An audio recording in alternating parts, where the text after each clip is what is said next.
Պարոն նախագահ, ԱՄՆ պետքարտուղարի այցը Հայաստան, դուք անվանել եք Հայաստանի ընտրություններին միջամտելու փորձ։ Ինչու եք այդպես կարծում եւ ձեր կարծիքով օտարերկրյա պետությունների աջակցությունը ցանկացած տեխնացուի օգտին կարող է ազդել ընտրողների կողմնորոշման վրա։ Նայեք, ես ոչ թե որակել եմ այդպես, ինձ հարցրել են, կարող է սա դիտվել որպես միջամտություն, ես ասել եմ այո։ Իմ որակելու նախաձեռնությունը իմը չէր,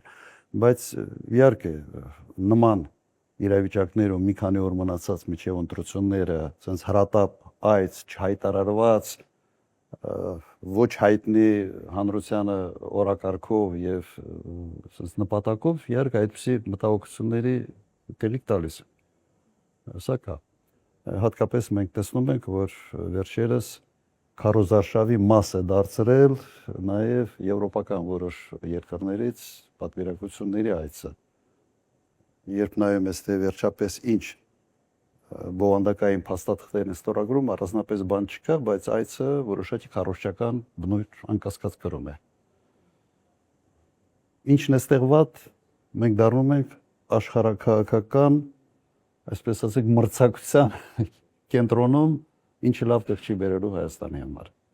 Կարող է ցանկացած պետության աջակցություն ինչ-որ տեխնացուի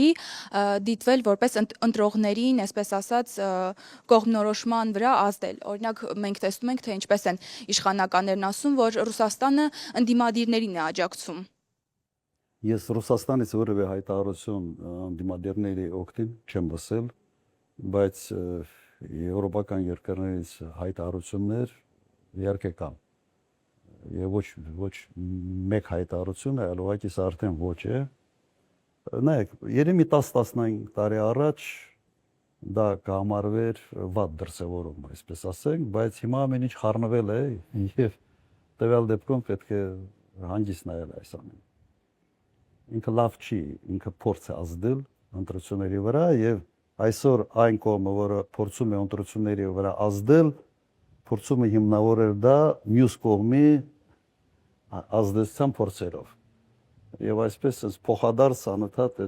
էսկալացիայի այսպես աստիճաններով բարձրանալը լավ տեղ չի կան։ Պարոն նախագահ, ընտրությունների նախաշեմին Ռուսաստանի Դաշնությունը սանկցիաներ է կիրառում հայ տնտեսվարողների մթերքների վրա, որոնք որ արտահանվում են ԵԱՏՄ շուկա։ Դուք այստեղ քաղաքական ենթատեքստ տեսնում եք թե ոչ, վերջերս նաև սանկցիա կիրառվեց Ջերմուկ գրուպի ապրանքանիշի վրա մեզ հայտնի է, որ Ջերմուկ գրուպը պատկանում է Վայոց-Ձորի մարզպետի, քպական մարզպետի հորը, շատերը հենց այստեղ քաղաքական ենթատեքստ են տեսնում։ Ռուսաստանի Դաշնության նախագահը շատ ուղիղ ակնարկել է, որ պետք է Նիկոլ Փաշինյանը ընտրություն կատարի ԵԱՏՄ-ի եւ ԵՄ-ի միջև։ Դուք ինչպես եք տեսնում այդ ընտրության ելքը, այսինքն դուք ինքներդ կարող եք ընտրություն կատարել եւ կարող եք ընտրել երկուսը միաժամանակ, ինչպես եք դա տեսնում համատեղությունը։ Նիկոլ Փաշինյանը ասում է, որ եթե իրենից բացի դուք Սամվել Կարապետյանը եւ Գագիկ Ծառուկյանը գան իշխանության, ապա անխուսափելի է լինելու պատերազմը եւ ամբողջ քարոզարշավի երրորդ հարկն է կառուցում այդ հարցի վրա։ Լավ, երեք հարկանի հարց է դառնում։ Ես կառաջարկեի, եթե պետք է մենք մի ԵԱՏՄ-ն ավարտենք։ Մի 2-3 անգամ կարող ենք sense պատասխանել այ։ ԵԱՏՄ-ի մասով։ Նայեք, ակնհայտ է, որ ԵԱՏՄ-ն եւ Եվրոմիության անդամակցությունը անհամատեղելի է։ Սա ընդունում է նաեւ Հայաստանի իշխանությունը։ Բայց ինչ է ասում Հայաստանի իշխանությունը, ասում է մենք բռնել ենք այս ճանապարհը, դուք սպասեք, երբ որ մենք կհասունանանք, պատրաստ կլինենք, մենք ձեզ կասենք։ Ռուսաստանի պես խոշոր երկրների հետ այսպիսի լեզվով չեն խոսում։ Ոչի չեն խոսում։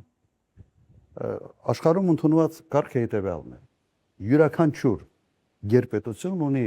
որոշակի աշխարհաքաղաքական շահեր եւ ինքը իր հարաբերությունները, իր առևտրային ռեժիմները համադրում այդ շահերի հետ։ Նայեք Միացյալ Նահանգների քաղաքականությունը ինչպիսին է։ Չինաստանի նկատմամբ, Կանադայի, Մեքսիկայի, նույնիսկ բարեկամ երկրների նկատմամբ տարիֆային քաղաքականության փորձում է ինչ-որ սիգնալներ տալ, այսպես ասենք, ինչ-որ բան ցույց տալ, իր ուժը, իր կարողությունը։ Այդ տեսանկյունից Ռուսաստանը չափազանց համբերատար է։ չափազանց համբերատար։ Բայց մոտեցումը հետևյալն է, եթե դու բարեկամ երկիր ես, ուրեմն քո հետ մեկ առևտրային ռեժիմների մեջ կարող ենք լինել։ Եթե դու դուրս ես գալիս այդ բարեկամ երկրի կարգավիճակից, գնում ես դեպի երկրներ, որոնք Ռուսաստանի հետ ճշնամացած են այսօր, ուրեմն դու այլ ռեժիմների մեջ կարող ես հայտնվել։ Եվ սրա մասին իրենք ասում էին, սա բան չէ, հանկարծակի չէ։ Առնվազն վերջի 2 ամսվա ընթացքում Ռուսաստանի պաշտոնյաները անընդհատ դա հուշում են։ Ես իմ ելույթներում միշտ ասում եի, որ զգուշ եղեք։ Չի կարող երկրի արտաքին քաղաքականությունը համահունչ չի լինի երկրի տնտեսական շահերի հետ։ Այն ինչ անում է այսօր Հայաստանի կառավարությունը, հակառակ ուղղությամբ է տանում երկրի տնտեսական շահերը։ Սա խփելու է ուղղակի ժողովրդի բարեկեցության վրա։ Ինչ մենք արդեն տեսնում ենք դրսևորումները։ Իմաստը պետք չի զարմանալ, սա պետք է հարցնել հետևյալը։ Այս կառավարությունը այս հաշվարկները արել է, թե իրենց համար, չգիտեմ ինչի, դա անակնկալ է։ Թե մտածել են, թե այնուամենայնիվ սենց էլի կուլ կտան, էլի բան չեն անի։ Ինձ համար սա սպասվելիք իրադարձությունների մի շղթայի սենց հետևողական շարունակությունն է։ Ուղղակի ասում են ժողովուրդն է, հա, տուժում։ Երկը Ժողովրդի ժողովուրդն մասին պետք է մտածել։ Չէ, Ռուսաստանի Դաշնությունից։ հիմա դուք ինչ եք առաջարկում, Ռուսաստանի Դաշնությունը մտածի մեր ժողովրդի մասին, թե առաջերտին մեր կառավարությունը մտածի մեր ժողովրդի մասին։ Ենթադրում եմ, որ առաջերտին մեր կառավարությունը պետք է մտածի մեր ժողովրդի մասին, առաջերտին։ Եվ չանի քայլեր, որոնք խփում են այդ հենց մեր ժողովրդի բարեկեցությանը։ Իսկ Ռուսաստանի Դաշնությունը ինքը առաջնորդվելու է առաջերտին իր պետական ազգային շահերով։ Ուրիշ մոդել ուղղակի չկա։ Իմ տպավորությամբ ես ուղղակի գնահատական կտամ իմ sense հայացքով ոնց եմ տեսնում։ Իրենք համարում են, որ հայ ժողովուրդը բարեկամ ժողովուրդ է, շատ են ուզում, որ Հայաստանի Հանրապետությունը լինի բարեկամ երկիր, բայց այն հարցազրույցները, այն հայտարարությունները, որ անում են պաշտոնյաները, նշանակում է, որ բարեկամ երկիր տեսնելով Հայաստանին, իրենք տեսնում են ոչ բարեկամ կառավարություն։ Եվ փորձում են այդ կառավարությանը հուշել, որ սա անվերջ չի կարող շարունակվել եւ սա հետևանքները ունենալու։ Վլադիմիր Պուտինի հետ հեռախոսով 200 անգամ խոսելը Նիկոլ Փաշինյանը հայտարարել։ Ինչի մասին է վկայում, վատ թե լավ հարաբերություններ։ Ես կարծում եմ, որ ենթադրում եմ, որ Նիկոլ Փաշինյանը մտածում է, թե այս ներքին կորուպցիաներում իր հաջողությունը նաեւ արտաքին կորուպցիաների հույս է տալիս։ Ենթադրում եմ սա։ Բայց արտաքին հարաբերություններում այդ կորուպցիաներ հասկացողությունը ուրիշ անուն ունի, կոչվում է դիվանագիտություն։ Եթե դու դիվանագիտությունը խառնում ես կորուպցիաների հետ, վերջի անպայման մի փոսի մեջ ես հայտնում։ Այն երկիրը չի, որը չի հասկանում կամ չի տեսնում, թե դու ինչ ես անում։ Պարոն Քոչարյան, ես մի քանի հարց ունեմ, որոնք բխում են հազարավոր սյունեցիների մտահոգություններից, բայց միջև հարցերս ձեզ ուղղելը կուզենայի տեղեկացնել, որ Սյունիքի բնակչության մի ստվար հատվածը ձեզ հիշում է բացառապես դրականորեն։ Ես մի քանի ուրեմն իրադարձություն եմ ուզում հիշեցնել։ Առաջինը մենք չենք մոռացել, որ ձեր պաշտոնավարման ընթացքում կառուցվեց Կապանը ծավով Մեղրիին կապող այլընտրանքային ճանապարհը, որի կարևորությունը մենք զգացիք հատկապես Արցախյան երրորդ պատերազմի ժամանակ։ Դուք քանիցս այցելել եք եւ այդ ճանապարհի կառուցումը անմիջապես համակարգել եք։ Այնուհետև ձեր պաշտոնավարման ընթացքում Գորիս քաղաքը եւ շրջանի գյուղերի մեծ մասը ապահովեցին հիմնովին, ապահովեցին խմելու ջրով, ընդ որում պատմության մեջ առաջին անգամ։ Այնուհետև ես հիշում եմ, երբ որ 2000-ականների սկզբին մի քանի ամիս, եթե ոչ մեկ տարի, Հարկադիր պարապուրտի մեջ էր Ագարակի պղնձամոլեբդինային կոմբինատը եւ ձեր միջամտությամբ լուսահոգի Մաքսիմ Հակոբյանի միջոցով դուք կարողացաք վերականգնել Ագարակի պղնձամոլեբդինային կոմբինատի գործունեությունը եւ մոտ 1000 հանքագործ վերադարձավ հիմնական կայուն աշխատանքի։ Եվ ուզում եմ նաև շեշտեմ, որ հենց ձեր պաշտոնավարման օրոք մեր մարզի բնակչությունը հասավ 160 եւ ավելի հազարի, որը դարձյալ աննախադեպ էր ժողովրդագրական տեսակետից։ Եվ նման մի շարք իրադարձություններ, որոնք մենք սյունեցիներս չենք մոռացել ու չենք էլ մոռանա, որտեղ դրանք իսկապես պատմական իրադարձություններ են Սյունիքի նորագույն շրջանի պատմության մեջ։ Եվ դա ոչ միայն ես հիշում եմ հենց այնպես ինքնանպատակ ձևով, այլ այդ ամենը թույլ են տալիս ասելու, որ դուք լավագույնս եք պատկերացնում Սյունիքի հիմնախնդիրները եւ կարեւորում եք Սյունիքի ռազմավարական նշանակությունը։ Հենց այս հանգամանքը հաշվի առնելով ես կուզենայի ձեզ մի քանի հարց ուղղել։ Առաջին հարցը ես պիտի հետեւյալ ձևով ձևակերպեմ։ Ես կուզենայի ձեր քաղաքական ուժի եւ անձամբ ձեր պատասխանը Թրամփի ուղի կամ թրիփ կամ ինչպես Իլհամ Ալիևն է ասում Զանգեզուրի միջանցքի հետ կապված։ Բազմաթիվ հարցեր կան, բնականաբար ձևաչափը թույլ չտա, որ ես կոնկրետ նշեմ այն հարցերը, որոնք մեզ մտահոգում են, եթե հարկ լինի կարող եմ ասել, բայց մի բան ստույգ կարող եմ հայտարարել, որ այն ինչ որ մեզ առաջարկում են իշխանական լրատվամիջոցների իշխանության ներկայացուցիչները, մենք համաձայն չենք այդ ներկայացվող տեսակետի հետ, որովհետև կրկնում եմ, բազմաթիվ անորոշություններ կա, բազմաթիվ։ Ուրեմն նույնիսկ մինչև հիմա օգոստոսից մինչև հիմա գրեթե 1 տարի անցել, բայց որևէ մեկը իշխանությունից մեզ չի կարողանում պատասխանել պարզագույն հարցին, ինչ պարամետրեր է ունենալու թրիփը։ Դուք տեսաք, որ Արաքս գետից մինչև Մեղրի քաղաքի, ասենք հիվանդանոցի շենքը մի քանի մետր է։ Եթե իրենց խոստացած տրանսպորտային ուղին, երկաթուղային ուղին, մյուս ուղիները հաղորդակցության կառուցեն, ապա Մեղրի քաղաքը պետք է արդեն Ագարակի հետ միասին չլինի։ Դրա փոխարեն մենք թուրքական եւ ադրբեջանական քարտեզներում տեսնում ենք ամբողջ Սյունիքի մարզի վրա գրված է Զանգեզուրի միջանցք։ Եվ նման մի շարք հարցեր կա։ Հարցերից մեկն էլ, որ Սյունիքում բավականին ակտիվ քննարկում են, հետեւյալն է։ Մեր հայրենի տունը, մեր երկրամասը 49 գումարած 49 տարով տրվում է Ամերիկայի Միացյալ Նահանգներին, երրորդ մի պետության տալու պայմանով, թեև կարելի է ենթադրել ում են տալու, եւ սյունեցիներից, տեղաբնակներից չեն հարցնում, կարելի է տալ թե չէ, թեև մեր սահմանադրությամբ նախատեսված է հանրաքվե, տեղական հանրաքվե։ Մի խոսքով, այսպիսի բազմաթիվ հարցեր եւ մեզ համար շատ կարեւոր է անձամբ ձեր եւ ձեր գլխավորած քաղաքական ուժի դիրքորոշումը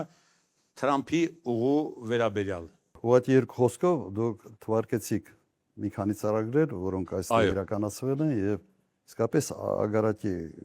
կոմբինատը սկսեց աշխատել հենց այդ տարիներին եւ Մեղրիում աշխատատեղերի առումով պատկերը իսկ փոխվեց։ Ես ուրախ եմ, որ մինչ այսօր աշխատում է, սեփականատերը ինչքան հասկանում եմ փոխվել է, բայց այնուամենայնիվ կոմբինատը աշխատում է։ Մի քիչ ծավալները ոնց որ նվազել են, բայց սա միգուցե ժամանակավոր բնույթ է կրում։ Հիմա հիմնական հարցը տրիպը։ Մոտեցումը մեր հետևյալն է։ Այս մոդելով, որը առաջարկված է, ինքը Հայաստանի Հանրապետությանը գրեթե ոչինչ չի տալիս։ Գրեթե ոչինչ։ Ուրեմն տրիպը Հայաստանին ինչ որ բան տալու համար պետք է երաշխավորված լինի, որ այդ երկաթուղին հասնելու է մինչև Երասխ։ Այդ համաձայնագրի մեջ, այդ փաստաթղթի մեջ չկա նման բան։ Կա ընդհանուր հայտարարություններ բոլոր կոմունիկացիաների բանի վերաբերյալ։ Իմ ձևակերպումը հետևյալն է։ Տրիպը Միացյալ Նահանգների ծրագիրն է Հայաստանի Հանրապետությունում Թուրքիայի եւ Ադրբեջանի համար։ Իմ ձևակերպումը սա է։ Ես չեմ տեսնում նաեւ Միացյալ Նահանգների ուղիղ շահերը այստեղ, ավելի ճիշտ տեսնում եմ շահը Իրանի սահմանում ներկա լինելու հանգամանք։ Սա հիմնական ոնց որ Միացյալ Նահանգների շահն է։ Այդ տեսանկյունից սա պրոբլեմային է։ Հատկապես եթե Հայաստանի բաժնեմասը այս ծրագրում ընդամենը 26%-ը 42 կիլոմետրանոց հատվածից տրանզիտային մուտքերը 26%-ը փող չի ընդհանրապես։ Ընդհանրապես։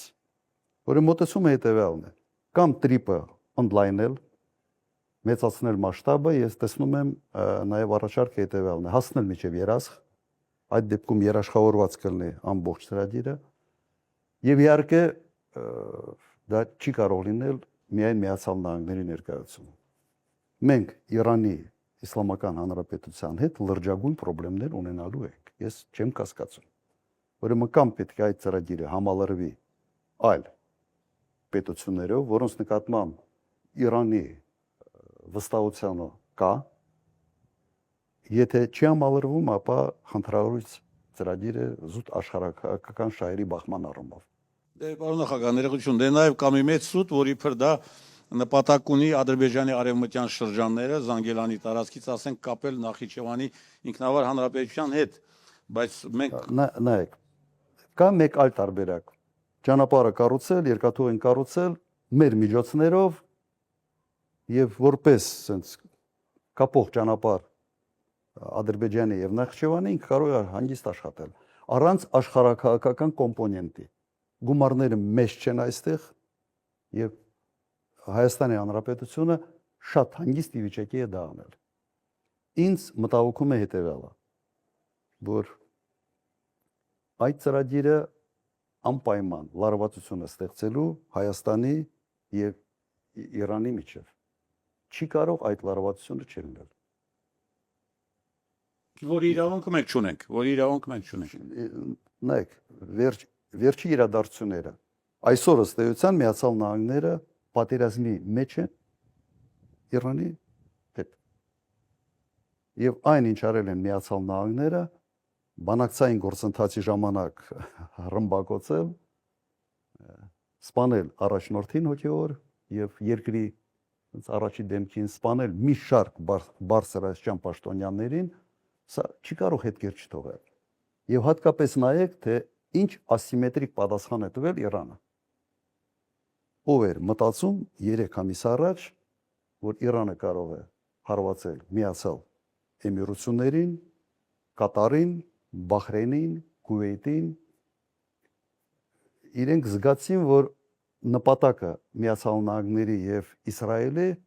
ռեժիմի փոփոխությունն է, իսլամական հանրապետության իության փոփոխությունն է։ Սա իրենք համարեցին ասենց գոյաբանական, այսպես պայքար եւ գնացին ասիմետրիկ պատասխանների։ Ոչ ոք չէր, օրինակ ինձ համար սա ասենց ասեմ, մտածում է, որ դա ասիմետրիկ հնարավորություն ունի դա անելու, բայց կհամարձակվի թե ոչ, ասենց մեծ հարցական է։ Միացյալ Նահանգներում, օրինակ Վաշինգտոնում ոչ մի վերլուծաբան այդպիսի տարբերակ չի ել քննարկել, չեն մտածել, բայց Իրանը արեց։ Հիմա որտեղ են երաշխիքները, որ Իրանը համապատասխան ձևով չի արձագանքելու։ Ինչ է կարող անել, ուղղակի փակել սահմանը։ Կարող է չէ, հենց ամերիկացիք հայտնում են այստեղ, փակում է սահմանը։ Ասում են ստոպ, այլևս դուք մեզ չեք հետաքրքիր չեք մեզ։ Վերեմ թվեր Հայաստանի եւ Իրանի արտաքին առևտրի ծավալներում Հայաստանի հետ առևտուրը ձեր կարծիքով քանի տոկոս է անում։ Մոտարապես 0.2-0.3 մոտարապես տոկոս։ Իրանում չեն էլ նկատելու։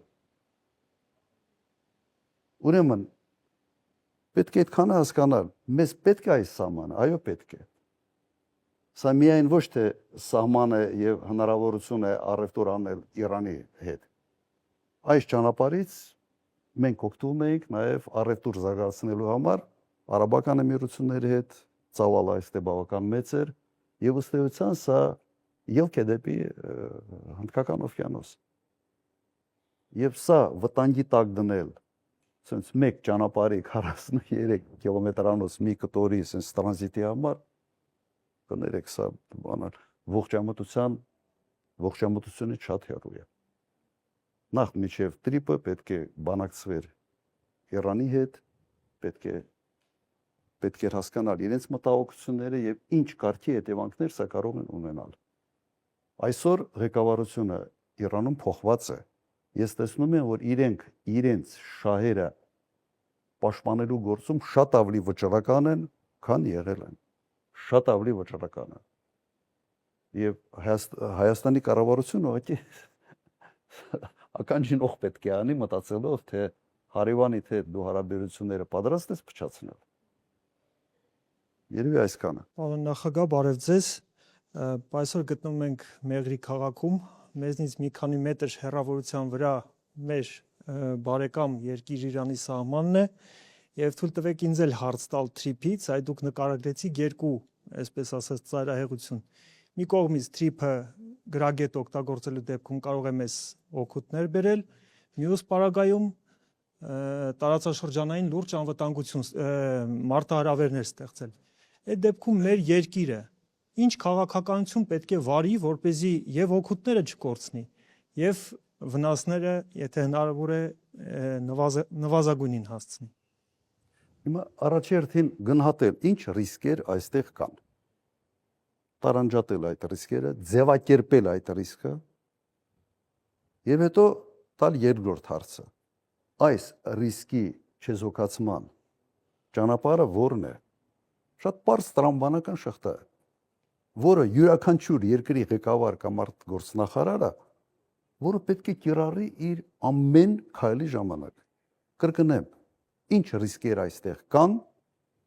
եւ եթե կան, ինչպես է հնարավոր այդ ռիսկերը չեզոքացնել։ Ռիսկերը կան, մենք խոսացինք այդ ռիսկերի մասին, չեզոքացնելու ճանապարհը եւ ես նկարագրեցի, թե ո՞րն է։ Իրանի կողմին կոնկրետ քայլերով համոզել, որ սա չի ուղղված իրենց դեմ։ Ոչ թե հեռախոսով զանգել կամ գնալ ինչ-որ մի այցով ասել բաշուստա լավ անելու ամեն ինչ եւ այլ եւ այլ։ Չի անցնելու սա։ Սա չի անցնելու։ Կոնկրետ քայլը հետեւյալն է։ Միացյալ Նահանգները, եթե դա տրիպ է կոչվում, Միացյալ Նահանգները մենակ չպետք է լինեն։ Պետք է լինի նաեւ երկիր, որի նկատմամբ Իրանը ունի լիարժեք վստահություն։ Տարբերակ 1 ռիսկի չեզոքացման։ Տարբերակ 2 ճանապարհը մենք ենք կառուցում, ռիսկեր չենք առաջացնում, որի չեզոքացման համար պետք է մտածենք։ Սա Իրանի հետ այդ հատվածում։ Բայց տրիպ ունի մյուս կոմպոնենտը։ Պատկերացրեք, տրիպը սկսում է աշխատել Ղարսից երկաթուղի Թուրքիան երկաթուղի է կառուցում, միանում են եւ տարիներ անց ռիսկերը գալիս է Իրանի հետ հարաբերություններում, բայց երասիգիծը տենց էլ չի աշխատում։ Հետո ուրեմն մենք պետք է տեսնենք ինչպես ենք մենք կարող երաշխավորել մեր շահերի ներգրավում այդ ծրագրի մեջ։ Այսօր որևէ կերպ դա երաշխավորված չի։ Որևէ կերպ։ Ուրեմն երկու մասի ես բաժանեցի։ Մեկը ռիսկերի չեզոքացում, առաջարկը տվեցի, մյուսը իսկ մենք այստեղ որտեղ ենք։ Մենք այս գործում կանք, թե չկանք։ Մենք դիտորդ ենք, էլի, սենց նայելով ենք, թե երկաթուղին ոնց է գնում գալիս դեպի Թուրքիա։ Գնացքները։ Երևի այսքանը։ Նախագահ, այդ դեպքում թույլ տվեք մեկ ճշտող հարցել թրիփի մասով։ Այ գոլեգան ճիշտ նշեց, այդ ճանապարհը ամենատարբեր անվանումներն է ստացել, սկսած Զանգեզուրի միջանցքից մինչև թրիփի ճանապարհ։ Ի վերջո սա ինչ է, հա, եւ ով է սրա հիմնական, այսպես ասած, շահառում, շահ ստացողը։ Գուցե այստեղ է հարցերի հիմնական հարցը։ Դրա համար ես սկզբից տվեցի ձևակերպում։ Սա Միացյալ Նահանգների ծրագիր է Հայաստանի տարածքում Թուրքիայի եւ Ադրբեջանի համար։ Սա այն ձևակերպումն է, որը ամբողջությամբ ասես նկարագրում է, թե սա ինչ ծրագիր է։ Հաստատ մեզ համար չեն դա անում։ Հաստատ։ Ադրբեջանի շահը ակնհայտ երևում է դա կապը Նախճիվանի հետ եւ կապը Թուրքիայի հետ։ Հիմա միջանցք է թե միջանցք չի։ Ադրբեջանը բոլոր այսպես հայտարարություններում ամենից բարձր մակարդակով խոսում են միջանցքի մասին։ Հայաստանը ասում է թե չէ, միջանցք չէ։ Մինչ այսօր մեր փորձը ցույց է տալիս, որ սովորաբար ինչ ասում է Ադրբեջանը, ավելի ճիշտ է դուրս գալիս, քան ինչ ասում է Նիկոլ Փաշինյանը։ եւ երբ սկսում են back office, front office տեսնելով հայ մաքսավորի չի տեսնելու, սա արդեն նշանակում է, որ այստեղ խնդիր կա։ Եվ այդ խնդիրը փորձում են ասենց կամուֆլաժի տակ ինչ որ թաքցնել հայ հասարակությունից։ Նպատակը սա, ես չեմ կասկածում, որ սա ունենալու է միջանցքի տրամաբանություն։ Կարող է ձևական ինչ որ բաներ ալինելու, որը կարող են թմբկարել այսպես այս կառավարությունը, որ սա միջանցք չի, սա սուվերեն, ինքնիշխան բառը երևի ամենից շատն է օգտագործում այսօրվա իշխանությունը, բայց ամենից շատ մեծ հարվածներն է հասցնել հենց ինքնիշխանությանը։ Սա է իմ պատկերացմամբ։ Եվ ամենից հետաքրքիրը գիտեք ինչն է, որ փորձել չի արվել վարչապետի կողմից Հայաստանի շահը ներգրավվել այս ծրագրի մեջ չեն էլ փորձել։ Այսինքն ոնց որ են հրամանը որ կա է կնադի են որ ասում են ասենց։ Այդ տուզիկության այդ բանը ուղղակի ապշեցուցիչ է ինձ համար։ Գառնիկ Զաքարյան, Երկիր մեդիա։ Պարոն նախագահ, Ռուսաստանի Դաշնության նախագահ Վլադիմիր Պուտինը խոսում է Հայաստանի հետ ապահարզանի մասին։ Դուք որպես Ռուսաստանի Դաշնության նախագահի հետ 1 տասնամյակից ավելի շփման փորձ ունեցող մարդ, ինչ կարող եք ասել, ինչ է նշանակում ապահարզան։ Նայեք, Ռուսաստանի նախագահը երևի նկատել եք, որ շատ համբերատար է եւ միշտ փորձում է ավելի մեղմ, հնարավորինս մեղմ ձևակերպումներ տալ։ Բայց նաեւ ամբողջ sense պատմությունը եւ իր գործունեությունը թույլ է տալիս, որ գնահատել հետեւյալ կերպ, որ գալիս է մի պահ, որ վերջը այդ համբերության բաժակը լցվում է եւ ինքը անձամբ եւ երկիրը պատրաստ է լինում շատ կտրուկ քայլերի։ Նայեք Ուկրաինայի հետ ինչ եղավ։ Մինչ այդ համբերատար փորձում էին, ես ներկայ եմ եղել, նաեւ իմ ժամանակ սկսել էր այդ Ուկրաինայի դեպի արևմուտքը դեպի ՆԱՏՕ այդ շարժը, քաղաքական շարժը։ Եվ տեսնում էի, թե ինչ համբերատարությամբ փորձում էին դա ինչ որտեղ բան անել, զսպել։ Դա Յուշենկոյի ժամանակ էր։ Վերջը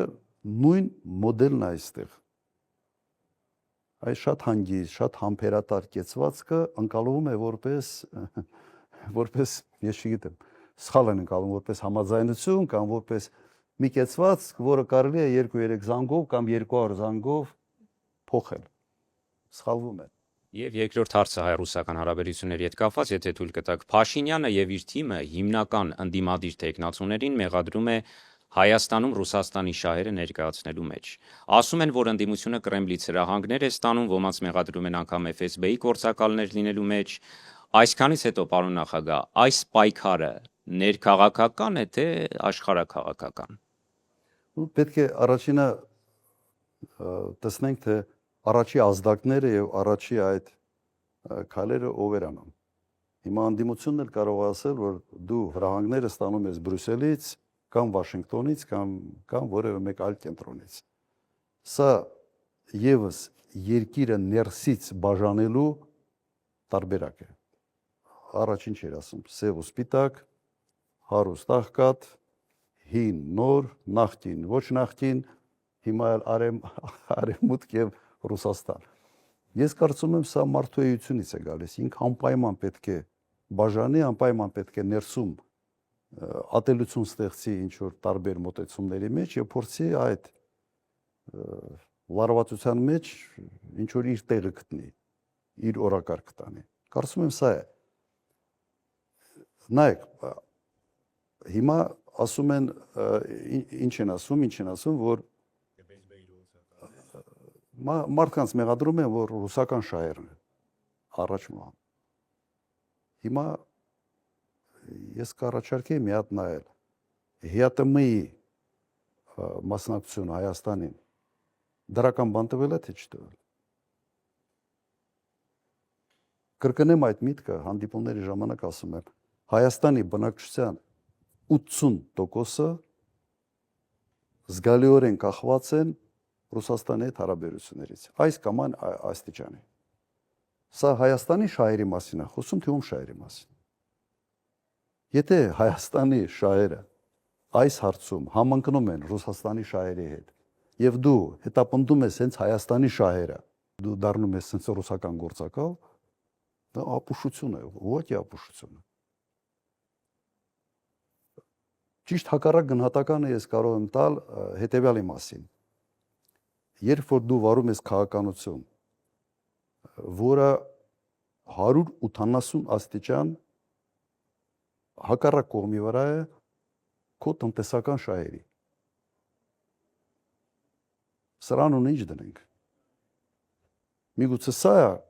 գործակալության, այսպես գործակալի ֆունկցիա, երբ դու անում ես ոչ թե քայլեր, որոնք քո երկրի շահերից է բխում, քո ժողովրդի շահերից է բխում, այլ դու անում ես քայլեր, որոնք բխում են այլ երկրների աշխարհաքաղաքական շահերից։ Օրինակ, ցավացնել Ռուսաստանին։ Ռուսաստանին ընդհանրապես հանել այս տարածաշրջանից։ Հիմա եթե Ռուսաստանը այստեղից գնալով Հայաստանը շահում է, բացատրեք ինչով է շահում։ Ես պատրաստ եմ դա լսել։ Եթե ԵԱՏՄ-ից դուրս գալ դեպի Եվրոմիություն մեզ կհարստացնի, նստենք քննարկենք։ Միա ցույց տվեք, թե ինչպես պետք է Հայաստանը հարստանա։ Հայաստանի բնակչության բարեկեցությունը դրանից ինչպես է լավանալու։ Նստենք խոսանք, առարկայական խոսանք, այլ ոչ թե յառլիկներ կախելով ինչ որ մարդկանց վրա։ Առարկայական խոսակցություն չկա։ Ես սկսում եմ պիտակներով խոսալ, սա նշանակում է, որ դու բան չունես, փաստարկներ չունես եւ դու անցել ես, դու անում ես այն, ինչ քո մոտ լավ է ստացվում, իսկ իր մոտ դա լավ է ստացվում։ Պարոն նախագահ, Ռուսաստանում հայկական արտադրանքի նկատմամբ սահմանափակումների ֆոնին Փաշինյանը հայտարարում է, որ արտահանման համար հնարավոր է օգտագործել Ախալքալակ Կարս երկաթուղին, այդ թվում նաև դեպի Եվրոպա։ Ձեր կարծիքով սա իրական լուծում է այդ խնդրին եւ արդյոք Հայաստանը կարող է այդ կերպ շրջանցել ռուսական, այսպես ասած, պատժամիջոցները։ Իսկ դու ինչ ունես Եվրոպա արտահանելով։ Այդ դեպքում կառավարությունը պետք է ասի հետևյալը. Ժողովուրդ ջան, մենք այս դժվարությունները տեսնելով պայմանավորվել ենք Եվրոմիության հետ, որ մեր ամբողջ գյուղարտադրանքը կարտահանվի Եվրոմիություն։ Ասում են դա։ Ոչ։ Հիմա 98% գյուղ արտադրանքի արտահանվում է Ռուսաստան։ Արտահանվող ծավալ է։ Ավելի քան 90% գինիների եւ ալկոհոլի արտահանվում է Ռուսաստան։ Բացեք Եվրոպայի դուռը, ցույց տվեք այդ կոմունիկացիաների հնարավորությունը, որ մենք հասկանանք։ Բացի դատարկ խոսակցությունից, տակը, առարկայական բան ունեք թե չունեք։ Չեմ ասում։ Այդ ճանապարհի հետ կապված ինձ մի քիչ զարմացնեց այն հանգամանքը, որ նույնիսկ քարտեզով ցույց են տալիս այդ ճանապարհը։ Ուրեմն Հայաստանից միջև Ղարս մոտ 150 կիլոմետր է, սենց գնում են Թիֆլիսով, պտտացնում, 600-700 կիլոմետր ավելացնում են եւ սա ասում են որպես սենց մեծ ձեռքբերում։ Քանի տարի է, ինչքան ժամանակ է խոսում են Հայաստան-Թուրքիա երկաթուղու բացման մասին։ Ինչ եղավ այդ երկաթուղու բացումը։ Խիեք Թիֆլիսով գնում Ղարս, Ախալքալակով։ Եվս բացատրությունը չկա։ Ուրեմն երկու հանգամանք։ Առաջինը լավ է թե վատ է, երբ այդ հնարավորությունը բացվել է լավ է։ Ես չեմ ասում, որ վատ է, շատ լավ է։ Ավելի լավ կլինի, որ նաև ուղիղ երկաթուղային կապը բացվի Թուրքիայի հետ։ Ավելի լավ կլինի, ես կողջունեմ միայն։ Ուղղակի ստեղ պետք է լինելու հասկանալը, որ մեր գյուղատնտեսությունը պետք է պաշտպանվի, հակառակ դեպքում մեծ խնդիր ենք ունենալու, եւ երկրորդը այդ որ բացվեց դու ինչ ունես այդ ուղղությամբ տանելու Թուրքիայի հետ մենք գյուղատնտեսության առումով մրցակից ենք դու ոչ լոլիկ ոչ ծաղիկ ոչ էլ վարունգ չես կարողանալու անես ծախես դու հակառակն է գալու Ուրեմն այստեղ ես ողջամտության բան չեմ տեսնում, նշուրել չեմ տեսնում։ Ավելի շատ քարոզչական, այսպես ասենք, քարտեզ հարապարակելու միջոց էր։ Ոնց որ տրիպը։ Պարոն նախագահ, ձեր պատասխաններից երկու հստակեցում, նախ TRIPS-ի հետ կապված դուք ասում եք պետք է մի այնպիսի երկիր լինի, որ նաև ընդունելի լինի Իրանի համար։ Ճիշտ եմ հասկացել ձեր խոսքից։ Իշխանությունն ասում է, դուք ինչպես եք պատկերացնում հայ-ամերիկյան համաձայնագրում հարաբերություններում երրորդ երկրին այդ ամեն ինչի մեջ մտցնելը։ Հիմա ինչպես է դա հնարավոր, երբ որ դուք ասում եք երրորդ երկիր կարող է դրա մաս դառնալ։ Նայեք, իսկ Միսկի խմբի ֆորմատը ավելի քան 25-26 տարի աշխատեց, այդ ինչպես էր հնարավոր։ Լավ, Ռուսաստանը, Չիչինաստանը կարող է լինել։ Երբ Միացյալ Նահանգները Ռուսաստանի հետ քննարկում են համատեղ Արկտիկայի հետ կապված հարցեր, թե ինչպես են կարող Արկտիկայի ռեսուրսները համատեղ ուղղակի ոչ միայն ուսումնասիրել, այլ նաև շահգործել։ Ո՞նց են անում։ Միացյալ Նահանգները, այսինքն կհամաձայնվի։ Բանակցելու հարց է։ Դու փորձել ես դա անել, իհարկե չես փորձել։ Հիմա յուրաքանչյուր երկրի համար դու եթե կա հավանականություն լավ ծրագիր իրականացնելու, նույնիսկ այդ հավանականությունը, չեմ ասում 90%-անոց, նույնիսկ 10%-անոց հավանականությունը դու փորձել ես կյանքի կոչել, թե չես փորձել։ Չեն էլ փորձում։ Դուք ինչի եք որոշում են գլխից, որ դա հնարավոր չի։ Եթե ու այսպես ասեմ, այդ բանակցությունում անպայման պետք է Իրանի հետ միշտ խորհրդակցել։ Օրինակ հասկանալ, նման ֆորմատը իրենց համար ընդունելի կլինի, թե ոչ։ Դրա համար դիվանագիտություն կա գոյություն ունի։ Եթե դու դիվանագիտությունից գաղափար չունես եւ դու ուղղակի քեզ հրահանգում են, դու անում ես, դա արդեն դիվանագիտություն չի։ Եվ իդեպ դիվանագիտությունը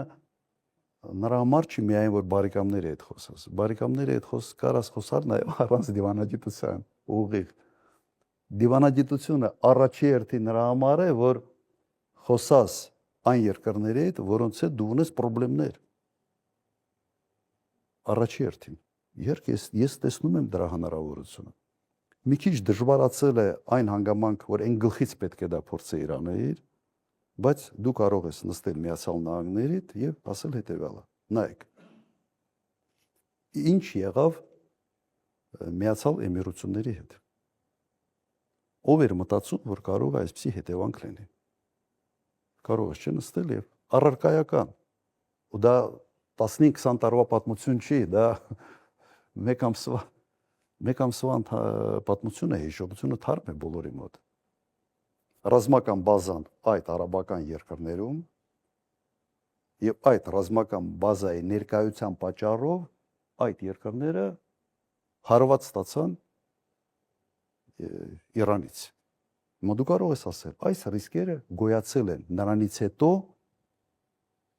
երբ մենք ստորագրել ենք ձեր հետ այդ պայմանագիրը տրիպի վերաբերյալ։ Մենք փոքր երկիր ենք, հարևան երկիր ենք։ Մենք առաջարկում ենք այդ ռիսկերը նվազեցնելու համար անել հետևյալ քայլերը։ Ողջամիտ է։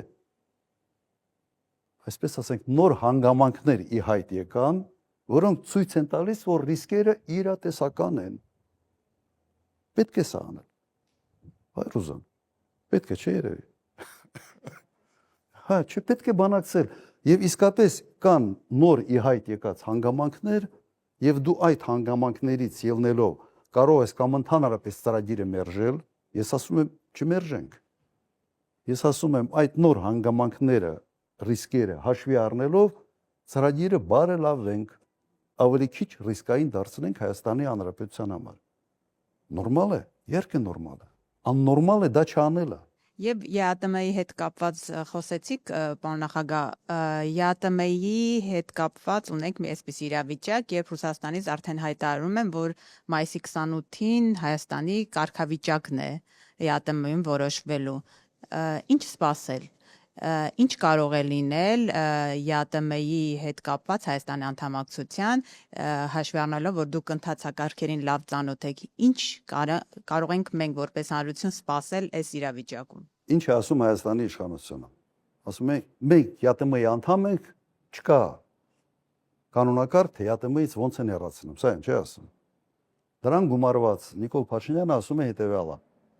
ես շատ լավ մեծ ազդեցություն ունեմ ԵԱՏՄ-ի երկրների վրա։ Ինչ ազդեցության մասին է խոսքը։ ԵԱՏՄ-ի sense առանցքային երկիրը Ռուսաստանն է, մենք տեսնում ենք ձեր հարաբերությունները։ Բելարուսիայի հետ ընդհանրապես չեք էլ շփվում, դեսպանեք հետ կանչել։ Ղրղստանի հետ այս տարիների ընթացքում մեկ պաշտոնական այս չի եղել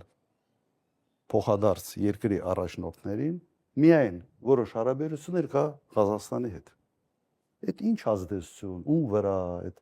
ինչով է արտահայտվել այդ ազդեցությունը։ Եվ դուք մտածում եք, որ կարող է Ղազախստանը ասենց որոշիչ ձայն ունենալ այս ամեն ինչի մեջ, բայց սա նույնիսկ սա մի կողմ դնենք։ Միացյալ Նահանգները Կանադայի հետ ուներ բոլոր պայմանավորվածությունները, համաձայնագրերը, Տրամպը եկավ, ասաց, տարիֆները փոխում են։ Դուրս չի գալիս։ Փոխեց։ Նույնը արեց Մեքսիկայի հետ։ Ունեն լրջագույն ամրագրված լրջագույն ձևով համաձայնություններ առևտրային ռեժիմների վերաբերյալ։ Միանգամից փոխեց։ Ստիպված Մեքսիկան էլ համաձայնվեց, Կանադան էլ, Կանադայի վարչապետը միանգամից թռավ Չինաստան, փորձում է պայմանավորվել այսպես այ ուղղություններով դիվերսիֆիկացնել իր առևտուրը։ Ինչի վրա եմ ասում։ Կա պետության կալիբր, որը կարող է այս բոլոր համաձայնագրերը ասենց մի կողմ դնել եւ անել ճիշտ այն, ինչ բխում է իր պետական շահերից, իր ազգային շահերից։ Եթե մինչ այսօր այս մարդիկ չեն հասկացել, որ աշխարհը այսպես է գործում, ուրեմն ոչինչ չեն հասկանալու։ Կարծում եմ ինչ որ չափով հասկացել եմ, բայց փորձում են հերթական անգամ խաբել, մոլորեցնել մեր ժողովրդին։ Եվ ընդհանրական հարցը Ռուսաստանին վերադառնան կրկին, պարոն նախագահ, մենք վերջին օրերին ամենօրյա ռեժիմով տեսնում ենք կոշտ հայտարարություններ Ռուսաստանի տարբեր պաշտոնյաների կողմից։ Հայաստանի իշխանության ներկայացուցիչները շատ մեղմ են։ Ասում են ոչ մի բան չենք անելու Ռուսաստանի դեմ, ոչ մի կռիվ չենք տալու։ Նիկոլ Փաշինյանն ասում է, տեսեք ինչ մասշտաբների գերտերություն է Ռուսաստանը, մենք ինչ կարող ենք անել։ Այդ դեպքում Ռուսաստանը ինչ կասկածներ է տեսնում Հայաստանի հետ կապված, այսինքն ինչ խնդիր է տեսնում, եթե այստեղից չի գնում փոխադարձ նույն կոշտությունը, ինչ կասկածներ ունի Ռուսաստանը Հայաստանի հետ կապված, կներեք հարցս ավարտեմ, եւ այն հիշեցումը Ռուսաստանի կողմից, երբ որ պաշտոնյաները Ուկրաինայի տարբերակն են խոսում, միջև ուր կարող է Ռուսաստանը, ինչքան հեռու կարող է գնալ Ռուսաստանը։ Նայեք, սա հայտարարությունների բախում չի։ Ես կցանկանայի, սա մենք ճիշտ գնահատել, թե ինչ է կատարվում։ Հայտարարությունները Ռուսաստանից դա հետևանք են կոնկրետ քաղաքական քայլերի։ Հետևանք են։ Հայտարարություններով ասում են խելքդ հավաքի։ Թե չէ կարող է լինել այս քայլերը կարող են լինել։ Առաջինը Եվրոմիության անդամակցելու վերաբերյալ օրենք։ Մեկ նախադասություններ ոչ մի բովանդակային հարց, բայց Ռուսաստանի ընկալումը հետևյալն է։ Եվրոմիությունը այսօր թշնամացած է Ռուսաստանի հետ։ Դու որոշում ես կայացրել, որ դու գնում ես դեպի Եվրոմիություն, մի միավոր, որը թշնամացած է Ռուսաստանի հետ։ Սա պետք է անհանգստություն առաջացնի Ռուսաստանում, թե ոչ։ Երկը պետք է։ Օրենք ընդունող ով է եղել Հայաստանի Հանրապետությունը։ Այն բանը մեծ այդ ժողով, որը եղավ Հայաստանում եւ Զելենսկու հրավերը։ Սա Ռուսաստանը պետք է նորմալ ընդուներ։ Զելենսկու հայտարարությունը սա նորմալ պետք է ընդուներ։ Բայց դու անում ես քայլեր ակնհայտ թշնամական քայլերից հետո մի երկու հարցազրույց ես տալիս։ Մենք չենք բանանելու, ամեն ինչ լավ է եւ այլ 200 հեռախոսազանգ աղբերություն, ընկերություն։ Դա աշխարհակահաղական կոռուպցիա։ Ուղղակի աշխարհակահաղական հարցերում կոռուպցիաները չեն անցնում։ Այդքան բան։ Կրկնեմ, սա հայտարարությունների սենց բան չէր, էլի բախում չի։ Սա կոնկրետ քաղաքական գծի նկատմամբ Ռուսաստանում արդեն ձևավորված քաղաքականության արտահայտությունն է։ Եվ ես համարում եմ, որ Հայաստանի կողմից դա անպատասխանատու քայլ էր։ Նիկոլ Փաշինյանը սովորել է, որ կարող է ինչ-որ քայլեր անի, հետո գնա մեղմի,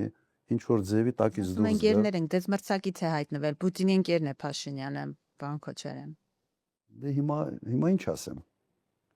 Ինչ ասեմ, Տրամպի ընկերն է, Պուտինի ընկերն է, Զելենսկու ընկերն է, Տիխանովսկու ընկերն է։ Բոլորի ընկերն է։ Հիմա ես չգիտեմ, օրինակ կենցաղում հնարավոր է ընկեր լինել ակնհայտ թշնամիների եւ մյուսի հետ եւ մյուս։ Կարաս միջնորդ լինես, դա ուրիշ հարց է։ Բայց դու չես կարող ընկեր լինել բոլորի հետ։ Հիմա սա իսկապես խնդիր է, սա առաջինը Ռուսաստանում սա անցալում է որպես անհարգալից վերաբերմունք այդ մասշտաբի երկրի նկատմամբ, որտեղ Ռուսաստանի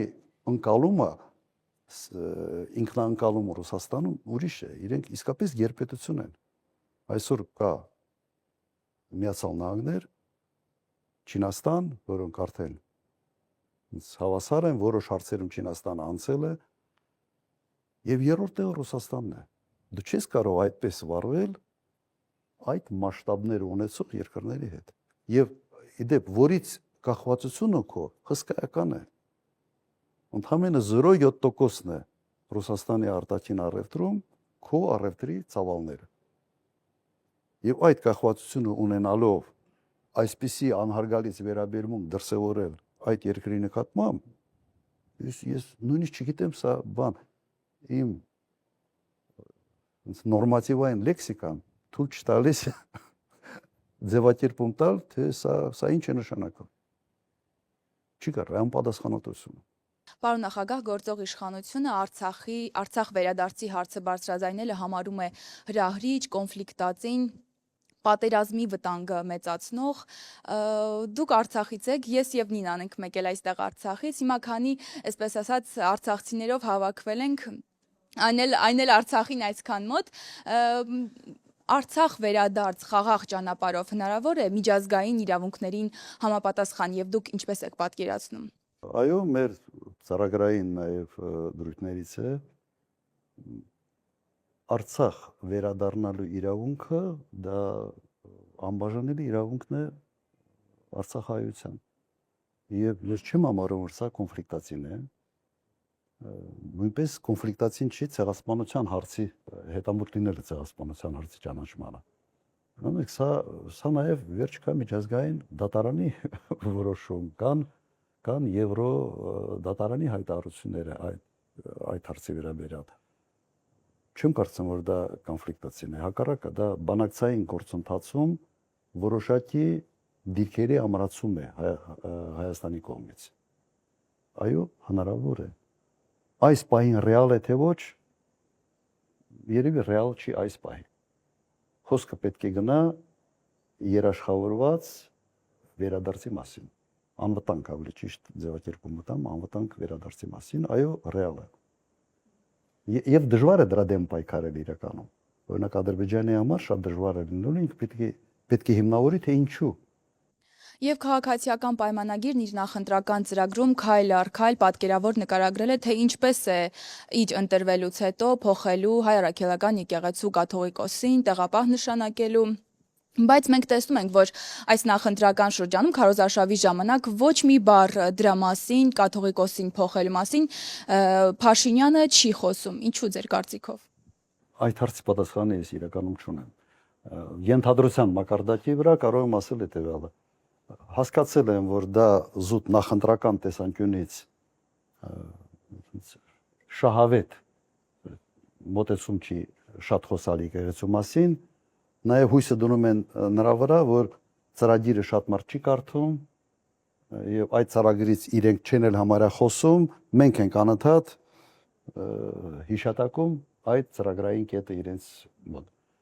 Թե ինչի են գրել այնուամենայնիվ ծրագրի մեջ, կարծում եմ սա ինչ որտեղից հրանք են ստացել, որովհետև ուրիշ ողջամիտ ռացիոնալ բացատրություն այստեղ չեմ տեսնում։ Ինչ որ մեկին փորձում են համոզել, որ ինչ որ բան անելու են հայ առաքելական եկեղեցու դեմ։ Հիշեցնեմ, հարձակումը սկսեցին երբ վեապարը Արցախի հարցի վերաբերալ դրսում Շվեյցարիայում եթե չեմ սխալվում համապատասխան մեծ ժողովի ժամանակ ուղղակի հնչեցրեց։ Ուրեմն ինքը մի կողմից դա շատ հրապարակային չի ուզում դարձնի, որ նախընտրական, այսպես ասենք, տրամադրությունների վրա չազդի, բայց ծրագրում գրել են, որ ցույց տալու համար, որ գիտեք, ես այնուամենայնիվ իմ ծրագրում սա կա։ Ուրիշ բացատրություն այդ չկա։ Ինչպես արդեն գործընկերներս նշեցին, Մեղրիում ենք մամուլի ասուլիս անցկացնում, խորհրդանշական վայր է։ Եթե Հայաստանի այլ հատվածի մի բնակչի, որը երբևէ չի գտնվել Սյունիքում, հարցնենք Մեղրին ումն է,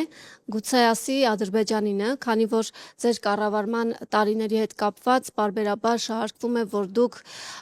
Մեղրին Արցախով փոխարինելու ծրագիր եք ունեցել, այնուամենայնիվ այդպիսի բանակցություններ ձեր կառավարման ժամանակահատվածում եղել է, թե ոչ, եւ երկրորդ հարցը Նիկոլ Փաշինյանը պնդում է, որ եթե իր փոխարեն իշխանության գաք դուք, Սամվել Կարապետյանը եւ Գագիկ Ծառուկյանը, ապա պատերազմը անխուսափելի է լինելու, քանի որ հայտարարվել է, որ դուք խաղաղության նախաստորագրված պայմանագիրը վերանայելու եք։ Դուք նախորդ հայտարարությունների ժամանակ պնդել եք, որ ձեր ղեկավարած երկրի վրա Ալիևը չի հարձակվելու, հղում անելով նախորդած տարիները ձեր կառավարման, որ պատերազմ երբևէ կամ ռազմական էսկալացիա երբևէ չի եղել։ Հիմա եւս պնդում եք, որ ձեր կառավարման ժամանակ պատերազմ չի լինելու եւ ինչպես կարձագանքեք Նիկոլ Փաշինյանի այդ պնդմանը, որ եթե գաք իշխանության պատերազմ է լինելու։ Առաջինը դա Մեղրի հարց։ Ես հիշեցնեմ, որ կառավարությունը կոնկրետ վարչապետը հրապարակեց բանակցային գործընթացի բոլոր փաստաթղթերը բացի Կիևստի։ Բացի Կիևստի փաստաթղթից բոլորը հրապարակել են։ Հարց չի առաջանում, թե ինչու չի հրապարակել այդ փաստաթղթը։ Ասում են չկա։ Սուտ են ասում։ Չի կարող այդ փաստաթուղթը չլինի, առաջինը։ Երկրորդը համանախագահողները ունեն այդ փաստաթուղթը։ Դու ուզում ես այդ փաստաթուղթը ստանալ չես կարողանում։ Մի հատ զանգում ես քո սիրելի Մակրոնին, եւ ինքը քեզ այդ փաստաթուղթը մի հատ բանով, մեյլով ուղարկում է եւ դու 15 րոպեից դու ունենում ես այդ փաստաթուղթը եւ հրապարակում ես։ Այդ փաստաթուղթում սևը սպիտակի վրա գրված է թե ինչ լուծում էր։ Գիտեք ինչի չի հրապարակում, որովհետև կոնկրետ խոսքը գնում էր Արցախը Հայաստանին միացնելու մասին։ Միացնելու մասին։ Ինչ է սա նշանակում, որ ամբողջ իր կառուցած թեզը, թե Արցախի հարցը կանխորոշված էր, որովհետև Ալմատայի 91 թիվ էր գնում, չէ, Ալմատայի հռչակագրով Հայաստանը իբրև ճանաչել է, թե 92 թիվ արդեն չեմ հիշում, ճանաչել է Ադրբեջանի տարածքային ամբողջականությունը, կոնկրետ այդ փաստաթղթում, որը մենք ստացել ենք Մինսկի խմբի անունից, նախաձեռնողը եղել է Միացյալ Նահանգները, սև ու սպիտակի վրա գրած է, որ Արցախը միացվում է Հայաստանին։ Ըստ իր թեզը, որը ինքը առաջ էր բրդում անընդհատ այդ բանի մասին, այդ Ալմատայի մասին, ամբողջությամբ ձախողում է։ Այդ դրա պատճառով ինքը հենց այդ փաստաթուղթը չի հրապարակել։ Եվ այստեղ գրած է, խոսքը գնում էր սուվերեն ճանապարհի մասին։ Ղարաբաղը միանում է Հայաստանին, Լաչինի միջանցքով, որի կարգավիճակը նույնն է դառնում, ոնց որ Հայաստանի տարածք է դառնում, դիմացը ստանում են սուվերեն ճանապարհի իրավունք։ Սա էր։ Մեղրի մասին ընդհանրապես խոսք չկար, այդ ճանապարհն էլ հիմնականում էստակադա թունել, այդ տարբերակով պիտի անցներ, որտեղ ասենց հնարավոր էր։ Ուրիշ բան այստեղ չկա։ Եվ լավագույն պատասխանը այդ փաստաթղթերի հրապարակումն է։ Ես խոստանում եմ ընտրություններից հետո անմիջապես այդ փաստաթուղթը ամբողջ ծավալով հրապարակվի։ Հիմա երկրորդի վերաբերյալ, սա ես չեմ հիշում որևէ դեպք, երբ ով պիտի ստորագրի այդ փաստաթուղթը, իրենց ներկայությամբ նախաստորագրում է փաստաթուղթ։ Ինչ է նշանակում նախաստորագրել։ Որ տեխնիկական թիմերը աշխատում են, տեխնիկական թիմերը գալիս են համաձայնության, օրինակ արտգործնախարարության բաժնի վարիչները գալիս են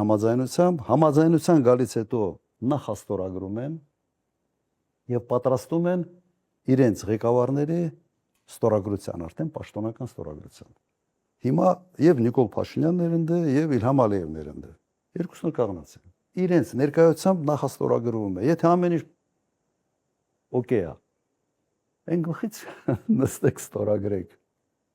Չեն ստորագրել։ Պատճառը չեք մտածում ինչն է պատճառը։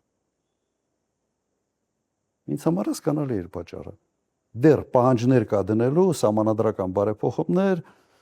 հռչակագրի հղումը պետք է հանվի եւ այլ եւ Իլհամ Ալիևի մոտեցումը սա է։ Եվ ինքը կարողացել է մինչ այդ հանդիպումը ուղղակի առաջ մղել իրենց շահերից բխող ստորագրման տարբերակը։ Ինչ ենք ասում մենք։ Ասում ենք լավ, ինձ դուր չի գալիս այդ հայտարարությունը։ Բայց ինչ որ փաստ է կայացել է, լարվածություն չստեղծելու համար մենք ասում ենք հետևյալը։ Խաղաղությունը չի կարող չի լինի երաշխավորված, եթե մենք ուզում ենք այդ խաղաղությունը լինի հարատևելի։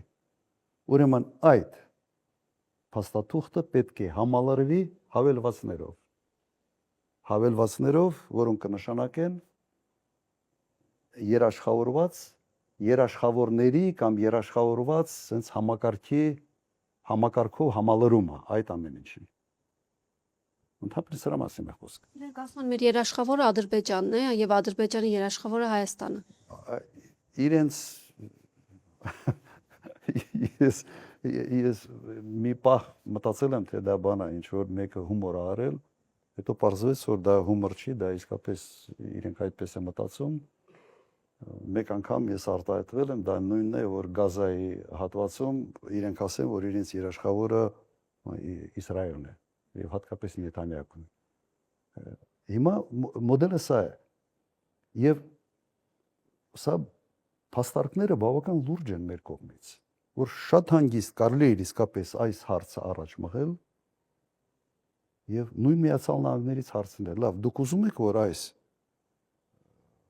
համաձայնագիրը, այս խաղաղությունը լինի հարատևել է։ Հաստատացելու են ուզում ենք։ Մենք ասելու ենք, այո, մեր կողմից առաջարկը հետևյալն է։ Դուք եղեք երաշխավոր։ Եթե դուք չեք ուզում, միասին քննարկենք, թե ով կարող է լինի այդ խաղաղության ոչ թե վկա, այլ երաշխավոր։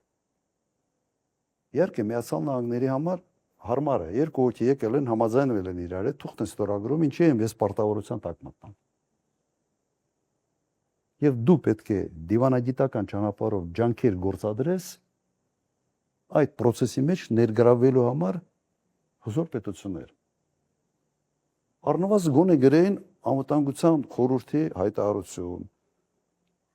Խախտման դեպքում ինչ հետևանքներ է լինելու։ Ընդհանրապես ոչինչ չկա։ Ոչինչ։ Մենք այդ աստիճանի փոխադարձ վստահության մակարդակ ունենք Ադրբեջանի հետ։ Իհարկե ոչ։ Սա է, ես չեմ կասկածում, որ հնարավոր է համալրել։ Ես կարող եմ օրինակներ բերել, օրինակ երկարատև աշխատող Դեյտոնյան համաձայնագրերը, Բոսնիա-Հերցեգովինա է։ Կա շատ կոնկրետ երաշխիքային համակարգ ներդրած։ Նույն Միացյալ Նահանգների հովանավորությամբ էր այդ Դեյտոնյան համաձայնագիրը կյանքի կոչվել։ Իրենց օրինակը հենց իրենց արած գործի օրինակը բերում դնում ես, ասում ես այս մոդելը փորձենք դնել հիմքում։ Պիտի ասեն ոչ։ Պարոն նախագահ, 2020 թվականի դեկտեմբերից սկսած Սյունիքի մարզից հազարավոր հեկտարներ հողատարածքներ անցել են Ադրբեջանի տիրապետության ներքո։ Մի մասը մեր թույլտվությամբ կամ նվիրատվությամբ նկատի ունեմ 20 թվականի դեկտեմբերի առաջին օրերին ստորագրված երկկողմ համաձայնությունը, մյուս մասը հայտնի ագրեսիաների պատճառով 21 թվականի մայիսից սկսած։ Եվ երբ մենք հարցնում ենք իշխանության ներկայացուցիչներին, թե 4506 քառակուսի կիլոմետր տարածք ունեցող Սյունիքից որքանն է մնացել Հայաստանի Հանրապետության ինքնիշխանության ներքո, որևէ մեկը մեր հարցին չի պատասխանում։ Եվ մեզ այսօր շատ հետաքրքրում է Սյունիքում, ինչպես եք դուք պատկերացնում Սյունիքի մարզից բռնազավթված հողատարածքների վերադարձման խնդիրը։ Այն տեսակետը, որ հայտնում է իշխանությունը, մենք դարձյալ համաձայն չենք, որտեղ իրենք ասում են սահմանազատման, սահմանագծման արդյունքում։ Եվ այստեղ մեկ ուրիշ ավելի կասկածելի հարց է առաջանում, որովհետև Սյունիքի արևելյան սահմանները վերջին 100 տարում 2 անգամ սահմանազատվել եւ սահմանագծվել են։ Առաջին 1920-ական թվականներին Զանգեզուրի գավառի եւ Կարմիր Քյուրդիստանի միջև, ընդ որում Զանգեզուրի գավառը ներկայացնում էր մեր մեծ արձակագիր Աքսել Բակունցը որպես գյուղատնտեսության մասնագետ եւ երկրորդ անգամ 1980-ականներին Վլադիմիր Մովսյանի գլխավորությամբ։ Այսինքն 2 անգամ արդեն իսկ սահմանազատված, սահմանագծված մեր արևելյան սահմանների ինչ իմաստ ունի նորից վերստին երրորդ անգամ ճշգրտել։ Այս հարցի վերաբերյալ եւս կուզենայի ձեր վերաբերմունքը, բայց ամենագլխավորը, ինչպես ենք մենք հետ բերելու Սյունիքից բռնազավթված մեր հայրենական տարածքները, խնդրեմ։ Նայեք, առաջինը ինչ պետք է արվի, պետք է իշխանապողությունից հետո պետք է արվի մի հատ աուդիտ։ Այս մարդիկ ինչ են խոստովել։ Այսօր հանրությունը չգիտի։ Թվում էր թե 18 թվականից իշխանության է եկել ամենից թափանցիկ իշխանությունը, պարզվել է, որ եկել է ամենից փակ իշխանությունը հանրության համար։ Դե մի բան ասում են, լրիվ ուրիշ բան տեսնում ենք արդեն հողի վրա։ Պետք է այդ աուդիտը արվի եւ հասկանանք ինչ կարգի պայմանավորություններ կան, այդ պայմանավորությունները բանավոր են թե թղթի վրա դրած են, որ հասկանանք թե ինչի հետ գործ ունենք։ Երկրորդը, ընդհանրապես սահմանազատման բանակցությունները բարդ բանակցություններ են։ Ենթադրում է, որ ամեն քառակուսի մետրի համար բանակցություններ են գնում։ Հիմա Հայաստանը մեկ բան է ցույց տվել, որ պատրաստ է հետ գնալ։ Բոլոր վիճելի հարցի կապ չունի։ Եթե հիշում եք այդ բանակցությունները, այն ժամանակ GPS-ով են, չէ՞ անում, ինչ որ անհասկանալի, ինչ որ ոչ կանոնակարգված էր, ոչ նորմատիվային փաստաթղթեր են կիրառվել, ոչ մի բան չանելով օրինական, ուրեմն պետք է գնահատենք իրավիճակը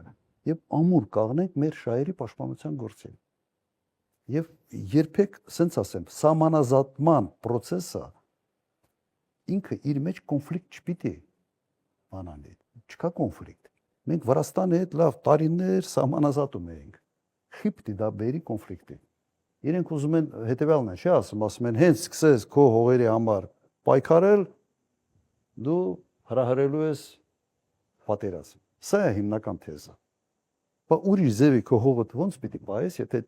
չբանակցես եւ ամուր, այսպես ասենք, բանակցային դիրքերից քո փաստարկներով, քարտեզներով պետք է նստես խոսես։ Հիմա ինչ որտե ես Ադրբեջանի, այսպես ասենք, բանը մոտեցումը, մոտիվացիա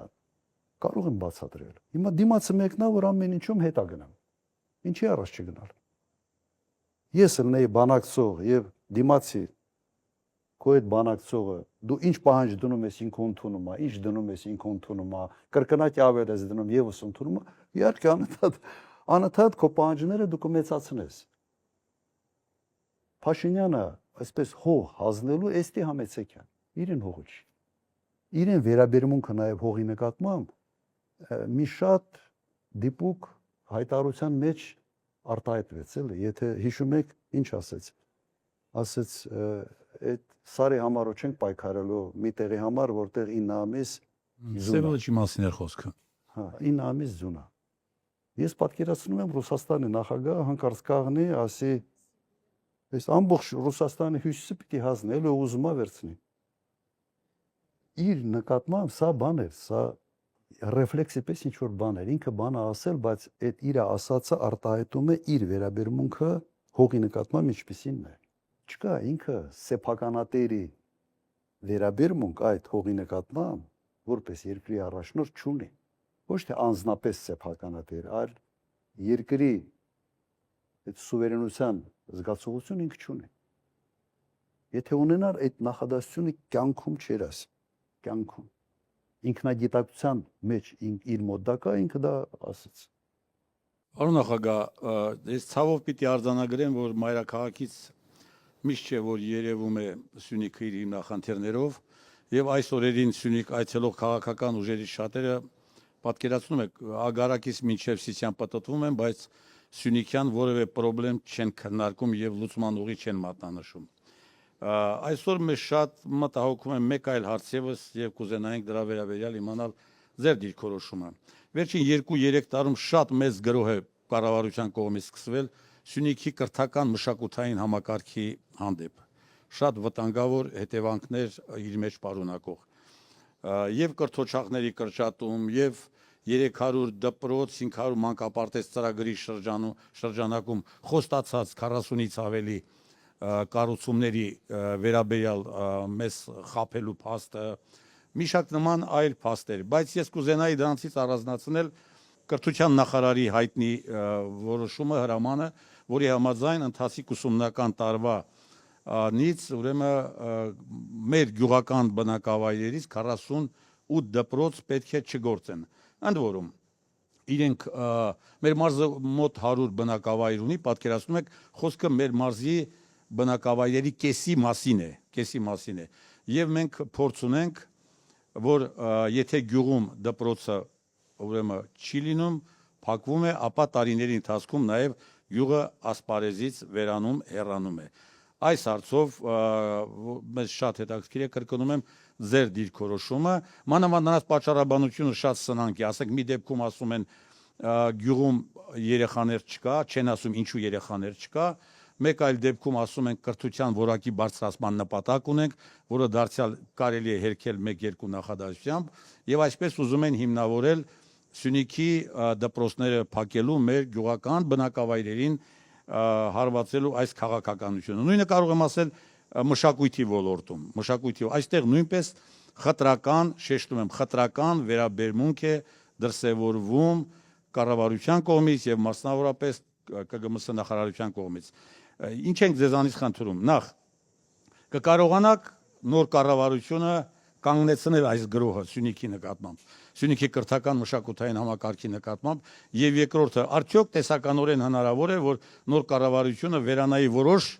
որոշումներ, որոնք ուղղակիորեն վնասում են Սյունիքի կրթական մշակութային համակարգի բնականոն ընթացքին։ Այդ մոտեցում մենք չեղարկելու ենք եւ դա մեր ծրագրային դրույթ է եւ մենք բոլոր հանդիպումների ժամանակ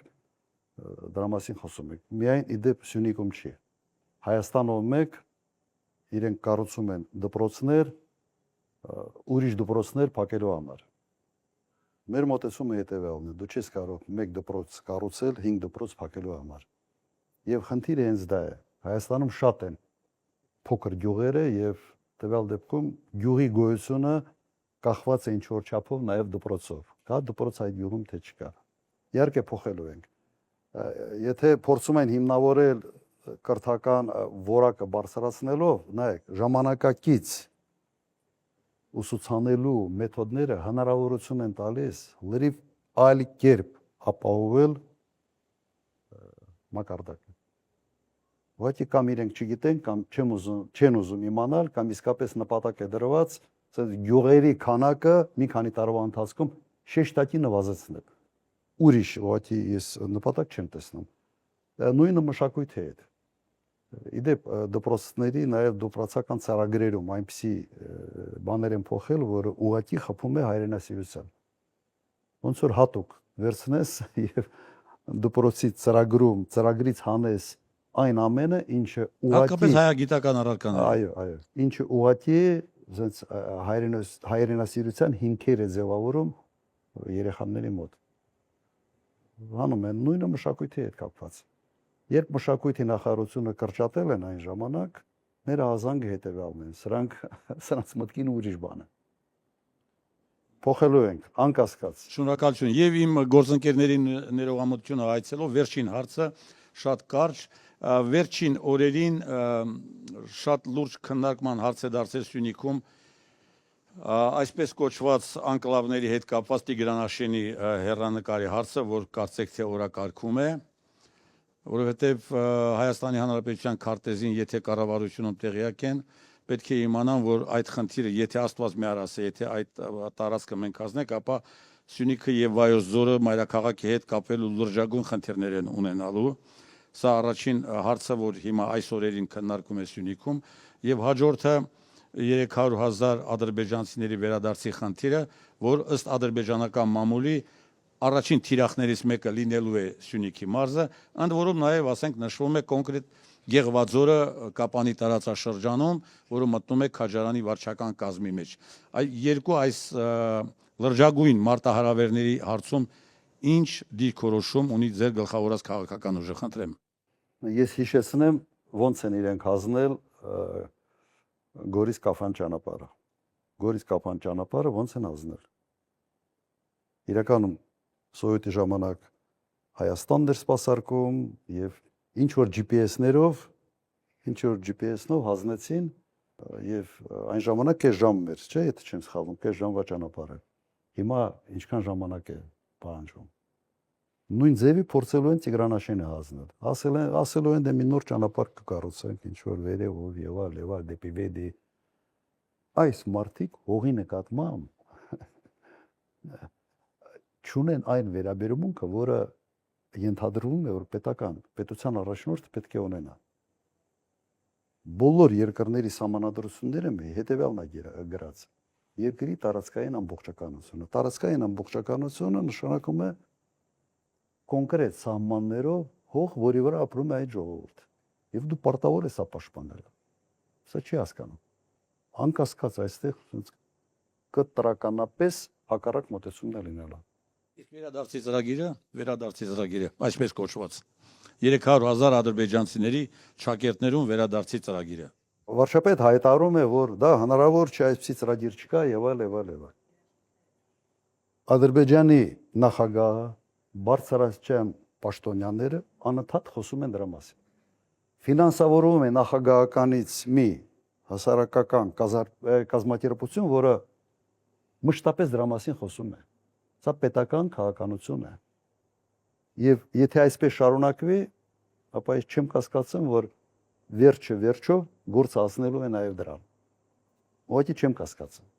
Եվ հիմա ինչ է ասում Փաշինյանը, ասում է դուք որ խոսում եք Արցախի վերադարձի մասին, արցախցիների վերադարձի իրավունքի մասին, իրենք էլ խոսում են 300,000 ադրբեջանցիների։ Իմիջիալոց առաջինը այն ժամանակ վիճակագրությամբ 160,000 մոտ ադրբեջանցի կար Հայաստանում, ոչ թե 300,000։ Երկրորդը դրանց ճնշող մեծամասնությունը փոխանակման ծրագրերով են գնացել Ադրբեջան եւ այսօր բազմաթիվ գյուղեր կան, որոնք այն ժամանակ փոխանակման ծրագրով են։ Չկա, դու չես կարող նույն հարթության վրա դնել, երբ որ կողմերի համաձայնությամբ տեղաշարժ է եղել, մեկից դուրս են եկել եւ գյուղերի փոխանակում է եղել, դու չես կարող այդ ծրագիրը այդ խնդրից խոսալ ադրբեջանական տերմինաբանությամբ, չես կարող խոսալ։ Սա ոնց որ քո երկրի շահերի հակառակ քայլերի դիմես։ Դա խայտարակություն է։ Ուրեմն այստեղ վտանգը կա, եթե Նիկոլ Փաշինյանը մնա իշխանության, համոզված եմ, որ վերջով հասնելու ենք դրան։ Սկսելու են ադրբեջանցիների վերադարձի ծրագիր իրականացնել Հայաստանում։ Չեմ կասկածում։ Պարոն նախագահ, թույլ տվեք հարցը սկսել ցիտատով, ուրեմն Հայաստանը գնում է Բանդերովյան Ուկրաինայի ճանապարհով։ Սա Դմիտրի Մեդվեդևի խոսքերն են երեք հայտարարված։ Ինչ է կարծում Զելենսկիի այցը Հայաստան Ռուսաստանի համբերության բաժակը վերջնականապես լցրեց, վերջին կաթիլն էր։ Ես շատ կցանկանայի, որ դա վերջ կաթիլը չլիներ։ Հայտարարությունները շատ կտրուկ էին եւ կոշտ երեք։ Եվս դա ենթադրությունների դաշտ ենք մենք մտնում, իսկապես շատ կոշտ են հայտարարությունները։ Հույսով եմ, որ վերջ կաթիլը չի, բայց եթե քաղաքականությունը չփոխվի, այո, վերջ կաթիլն է դառնալու։ Միգուցե վերջի զգուշացումն է, բայց իմ տպավորությամբ, որ իրենք անցել են արդեն շատ կոնկրետ քայլերի։ Ես Չեմ կարծում, որ Փաշինյանի նկատմամբ վստահությունը հնարավոր է վերականգնել, որտեղ ինքը անում է քայլեր, որոնք ոնց որ անդարձելի են դա process-ը սարքում։ Հիմնականում զսպող հանգամանքը Ռուսաստանում ինչքանով ես եմ պատկերացնում իրավիճակը, հայ ժողովրդի նկատմամբ այդ բարեկամական վերաբերմունքն է, ասենց ընդհանուր մեր անցյալը մեկ պետության մեջ, ես դա նույնիսկ մի երկու անգամ արտահայտվել եմ իբրև սենտիմենտալ որոշակի վերաբերմունք, որը ավելի ասենց զսպում է Ռուսաստանին ավելի կտրուկ քայլերի դիմելու համար։ Վերջերս մի հանդիպման ժամանակ ասացի, եթե չեմ սխալվում, Երեք Սիսյանում։ Վերջերս Լիտվայի նախագահը եկավ այստեղ եւ ստորագրվեց մի պայմանագիր ռազմավարական գործընկերության, եթե չեմ սխալվում։ Լիտվայի արտգործնախարարը մի քանի օր առաջ հայտարարել է, որ ՆԱՏՕ-ն պետք է թիրախավորի Կալինինգրադում ռուսական ռազմական օբյեկտները։ Պետք է ոչ թե թիրախ, պետք է ուղղակի արձակվի։ Եվ ռուսները ուրիշ լեզու չգիտեն, միայն ուժի լեզուն են հասկանում։ Հիմա վերջապես դու պետք է հասկանաս, դու չես կարող նման դիրքորոշում ունեցող երկրի հետ ունենալ ռազմավարական գործընկերության համաձայնագիր եւ այդ կարգի հարաբերություններ եւ դաշնակցային ռազմավարական դաշնակցային հարաբերություններ ունենալ Ռուսաստանի հետ։ Սա բան չէ, կարճ միացում է տալիս։ Կոնկրետ Լիտվայի արտգործնախարարը ասում է, ոչ միայն Լիտվայի, բայց նաեւ Լիտվայի ասում է, որ մենք պատերազմի մեջ ենք Ռուսաստանի հետ։ Ռուսաստանը փաստաթղթերով քո ռազմավարական դաշնակիցն է։ Չես չհարգել։ Չես կարող այս երկու հանգամանքը իրար հետ չի համադրվում։ Գոնե այս վիճակում զուսպ մնա դու այս պահին որ չստորագրեր այդ պայմանագիրը, ասենց աշխարհը կփլզվեր, չէր փլզվի, չէ։ Մի հատ հարաբերությունները կարգավորի քո դաշնակցի հետ, որից հետո կամ համբերություն ունեցող մի քիչ համբերի սպասի, երբ հարաբերությունները այդ երկրների հետ կկարգավորվեն, հետո էլ զարգացրու։ Մենք էլ ենք աշխատել, բազմաթիվ պայմանագրեր ենք ստորագրել Արևմուտքի հետ, բայց երբեք չենք արել քայլեր, որոնք մեր դաշնակիցը կարող է դիտել որպես իր անվտանգության սպառնալիք։ Այդ բանաձևը պետք է միշտ մտքում պահես։ Հենց դու անում ես նման քայլեր, դու ոնց որ կամուրջներ վառես։ Այս վիճակն է։ Պարոն նախագահ, եթե թույլ տաք մեկ փոքրիկ հարցել, Հայաստան-Ադրբեջան հարաբերությունները ինչ ձևաչափով եք դուք պատկերացնում, եթե իշխանության գաք։ Որտեղ մեր իշխանությունները արդեն նկարագրեցիք, ամեն ինչ զիջում են եւ սա էլ դնում են իրենց ասած խաղաղության, այսպես ասած, ճարտարապետության հիմքում։ Եթե այդպես չէ, ապա ինչպես պետք է վարվել։ Մի միտք պետք է ասեմ, որը մի քիչ կտարբերվի միգուցե այսօրվա դիսկուրսից։ Ենթադրվում է եւ այսօր սա ասենց գերակայող թեմա է դարել, որ առանց խաղաղության պայմանագրի ընդհանրապես հնարավոր չի հարաբերություններ կառուցել, չէ՞։ Սա ասենց միջև այդ խաղաղության պայմանագիրը չլինի, որևէ կերպ հնարավոր չի կառուցել հարաբերություններ։ Հիմա աշխարհում առնվազն մի քանի տասնյակ դեպքեր կան, որ կան սահմանային վեճեր, կա չպայմանավորված այսինքն կամ տարածքներ, որոնց նկատմամբ վիճում են այդ երկրները, բայց այդ երկրները շատ լավ իրար հետ հարաբերությունների մեջ են, համագործակցում են, մեծ ծավալ է առևտուր, դիվանագիտական հարաբերություններ։ Օրինակ Չինաստան-Հնդկաստան կա սահմանային վեճ, բայց նաև կա հսկայածավալ առևտուր, դիվանագիտական հարաբերություններ։ Միգուցե ձեզ համար միգուցե նաև զարմանալի օրինակներ եմ կարող բերել,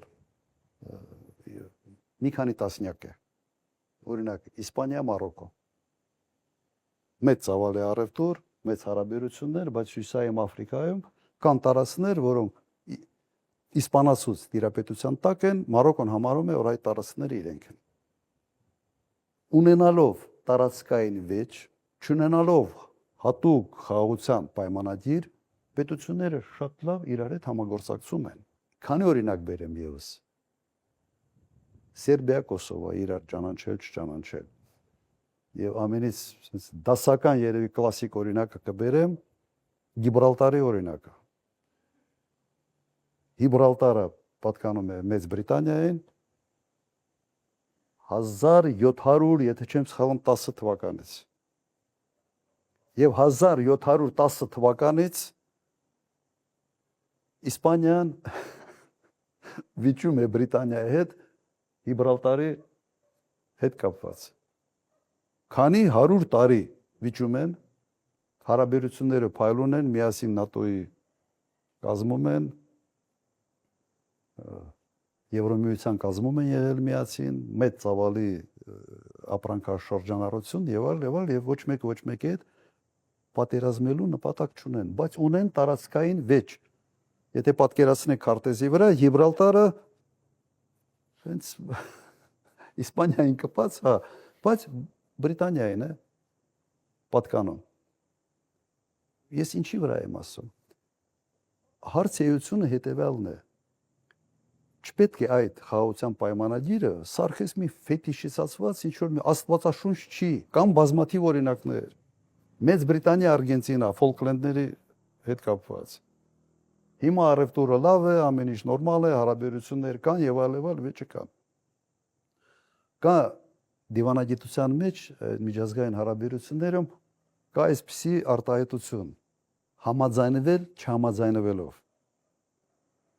Բոլոր այդ դեպքերը այդ բանաձևի տակ են տեղավորվում։ Հասկացաք, համաձայնվել չհամաձայնվելով։ Ռուսաստան, Ճապոնիա իրար հետ մեծ ծավալ առևտուր, Կուրիլների վիճը կա։ Միջև հիմա չունեն խաղաղության պայմանագիր։ Ուղղակի այս իշխանությանը հաջողվել է այդ թուղթը սարքել մի ֆետիշ, մի չգիտեմ ինչ, աստվածաշունչ է։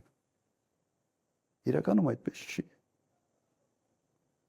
Ձեր հարցը Ադրբեջանի հետ հարաբերությունները, այո, պետք է ունենալ։ Վերջը հարևան է։ Այս ինչ կատարվել է Ղարաբաղի հետ, ասենց համաձայնվել չհամաձայնվելով, ֆիքսում ես, որ այս խնդիրները կա։ Նաև համոզում ես, որ դու պիտի այս խնդիրը ճանաչես, այս խնդիրը կա, բայց դա մեզ չպետք է խանգարի հարաբերությունների զարգացման գործը։ Ինչի համար եմ ես խոսում Աբխազիա երկաթուղու մասին։ Որովհետև եթե դու շատ ես կախված իրենից, դու խնդիր ունես։ Դու ալտերնատիվ ստեղծի քո համար եւ քո բանակցային դիրքերը շեշտատի ուժեղանալու են։ Փաշինյանը ասել է, եթե վերընտրվի Գյումրիում նոր ընտրություններ են անցկացվելու։ Պարոն նախագահ, իսկ ինչ կլինի, եթե Փաշինյանը պարտվի հանկարծ։ Կարող է արդյոք իրեն վերապահված սահմանադրորեն իրեն վերապահված մեկամսյա ժամկետը օգտագործելով, պարտության դեպքում տարատեսակ մեխանիզմներ կիրառելով նոր համապետական ընտրություններ պարտադրել։ Չեմ կարծում, որ նման ռիսկի ինքը կդիմի,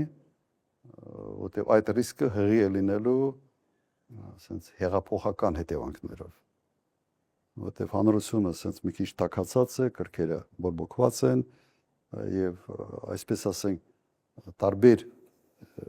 կուսակցությունների, միավորների ընտրազանգվածը մոբիլիզացված է։ Եվ չափազանց ռիսկային է նման իրավիճակներում նման կարգի ապօրինությունների գնալ։ Ես կարծում եմ ինքը իր գլխին կբերի մեծ փորձանք, ինքը իր գլխին եւ խորհուրդ չի տա նման քարի դեր։ Պարոն նախագահ, մայիսի 28-ին մեծ զորահանդես է կազմակերպվում մայրաքաղաքում եւ իշխանության ներկայացուցիչներն ասում են, սա հաշվետվություն է քաղաքացիների համար, թե այս տարիներին ինչ զինտեխնիկա ենք մենք ձեռք բերել։ Եթե հաշվի առնենք, որ ձեր կառավարման տարիներին ձեռք բերված զենքերի մեծ մասը առանց որևէ կրակոցի հանձնվել է թշնամուն, ինչպես եք կարծում, ինչպես կվարվեն այս զենքերի հետ։ Եվ եթե թույլ տաք կշարունակեմ Լիայի հարցը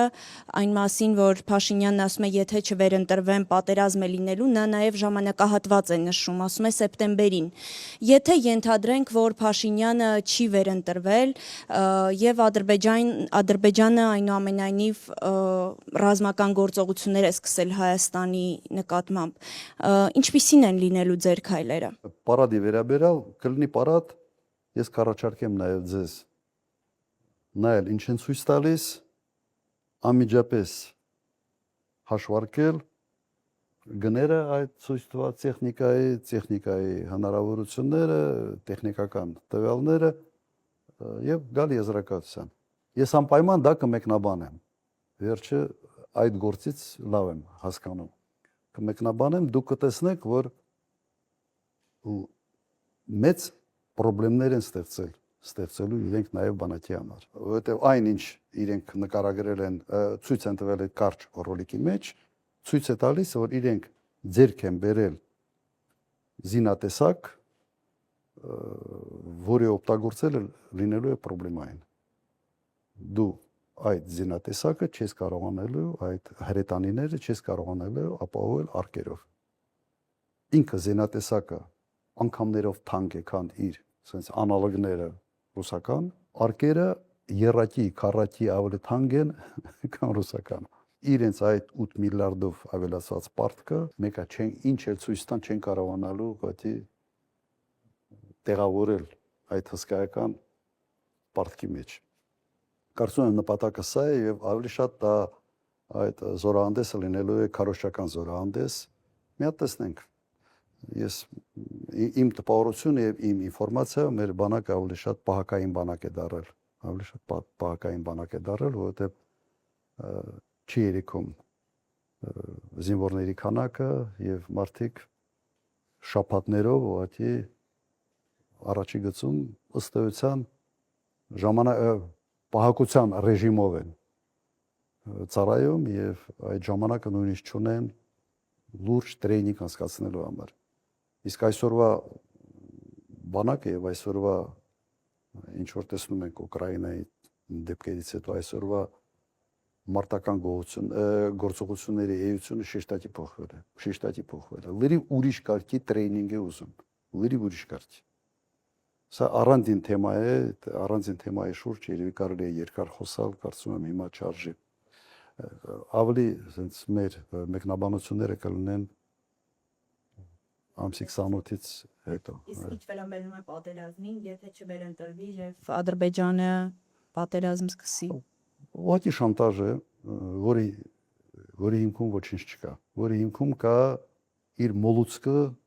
վերընտրվելու։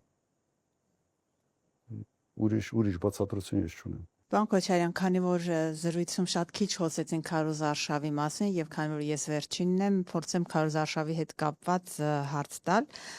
Քարոզ Արշավի այս ամբողջ ընթացքում իշխանությունը իր Նիկոլ Փաշինյանը մասնավորապես իր ամբողջ ելույթների առանցքը կառուցում է 3 հիմնական ուժերի ղեկավարների քննադատության վրա եւ խոսում է ապօրինի գույքի մասին, խոսում է բոլորին կներեք իր մեջ վերեմ արտահայտությունները սատկացնելու մասին, բանտերում նստեցնելու մասին, ժողովրդին ասում է իրենց ունեցվածքը բոլորը ձերն է դառնալու։ Եվ նաև ասում է, որ իր վերընտրության դեպքում դուք բոլորդ 3 լիդերները երազելու եք Հայաստանից փախչելու մասին։ Հարցս ուղիղ եմ տալիս, դուք Նիկոլ Փաշինյանի ընտրությունից հետո փախչելու եք երկրից, պարոն Քոչարյան։ Փախչողն է երևի վաղուց փախած կլինի։ Ինքը իր ենթագիտակցությունը այն վախերն է, sense բերում իր լեզվին հասցնում, որոնցով ինքը տառապում է։ Փախնողը ինքն էր, չէ՞, մարտի 1-ի դեպքերից հետո փախավ։ Նոյեմբերի 9-ին հայտարարությունը ստորագրելուց հետո 2 շաբաթ բունկերում հայտնվեց։ Մարդը իր տեսակով փախնող է եւ այդ իր վախերը, այսպես ասենք, արտահայտում է իր ենթագիտակցությամբ, փորձում է տեղափոխել ուրիշների վրա։ Եվ չեմ կարծում, որ որևէ մեկը ում անունները ինք տալիս է փախնող է։ Ինքը հաստատ փախնելու է։ Այստեղ չեմ կասկածում։ Փախնելը խասյաթ է։ Ուր էլ գնա հետ ենք բերելու։ Միայն Ադրբեջան կա, որ Թուրքիա, որտեղ կարող է գնա եւ հանգիստ մնա։ Ես կարծում եմ նաեւ այն մեծ լագը, որը կա ընտրություններից հետո եւ միջև իշխանության հանձնումը իրեն մեծ հնարավորություն է տալիս ճողոպրելու։ Իսկ դրա վարպետն է ինքը։ Դեռ մրցակից չունի։ Եվ ընտրությունների խոսույթի հետ կապված եւս մի հարց Իդեպ խոսքը դրեմ, ինչքան հասկանում եմ, կենտրոնական ընտրական հանձնաժողովը այդ խոսույթը համարել է նորմալ։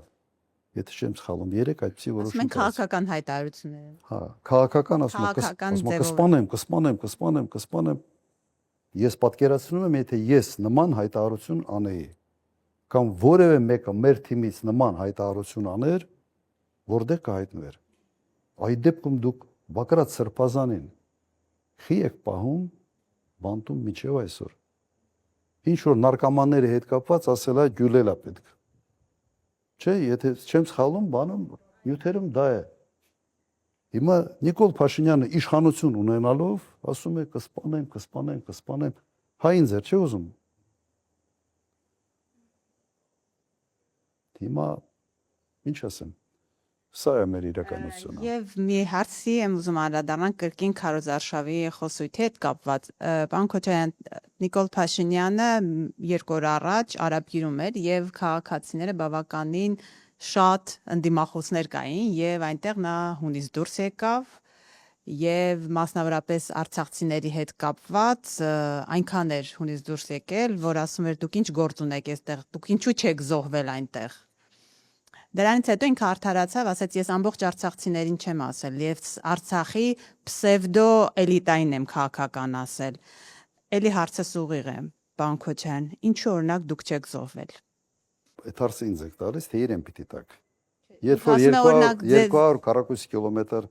Հայաստանի տարածքից որ հանձնեց, ինք սուվերեն տարածքից, ինք ԿՊ-ի էլիտայի հետ ինչի չի զոհվել։ Ես կարծում եմ ամենից արդարը կլներ 44 օրյա պատերազմ պարտվելուց հետո, եթե ինքը մի քիչ թասիբ ունենար, ինքը պիտի ինքնասպան լիներ։ Ինքը պիտի ինքը իրեն խփեր։ Արցախը հանձնելուց հետո պիտի կախեր ինքը իրեն։ Հիմա ինչ վերաբերում է ինձ, ես Արցախից որպես հաղթանակած նախագահ եմ եկել Հայաստան։ Այլ ոչ թե բարձված եւ կզած, ինչպեսին ինքն է։ Ամենից այդ բանը այդ ինչ որ ասում եք, երևի ամենից շատը իսկապես իրեն է վերաբերում եւ մենք պետք է հիշենք հետեւյալը։ Արցախից մարդիկ դուրս են եկել 9 ամիս շատ կոշտ բլոկադայից հետո։ 9 ամիս շատ կոշտ բլոկադայից հետո։ Եվ Հայաստանը չի արել ոչինչ, ես չեմ ասում ռազմական գործողությունների մասին, նաև քաղաքականապես չի արել ոչինչ այդ հարցը լուծելու համար։ Բլոկադան